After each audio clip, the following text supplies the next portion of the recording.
মুসলমান, কি অধিকার আমার? তো আমি তো কিচ্ছু জানি না। তোমাকে আমি চাইলেও তো তোমার আমি আল্লাহরে দেখাইতে পারবো না যে আল্লাহ আছে, এই কারণে আল্লাহ নাই। তো তুমি কোন জ্ঞানের উপর ভিত্তি করে বলো আল্লাহ নাই? কত জ্ঞানী তুমি?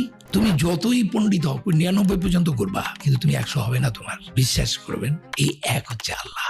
এই এক আমাকে 100 দিবে। যেদিন থেকে এই এককে আমি স্বীকার করেছি, সেদিন থেকে আল্লাহ সুবহানাহু ওয়া তাআলা আমাকে সব দিয়ে দিয়েছেন, সব। এত সম্মান আর কত!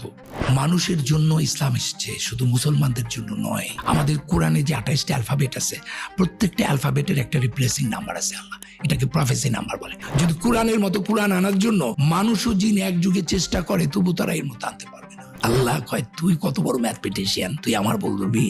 15 দিন নিজে মাতবুরি করে এই বানাইতে চাইছিলাম, আমি 15 ডেজের দিন অসুস্থ হয়ে গেছি। এইটা মানুষের পক্ষে করা সম্ভব না। সূর্যর কক্ষপথ আছে কিনা সেটা মাত্র ডিসকভার হয়েছে হাবল টেলিস্কোপ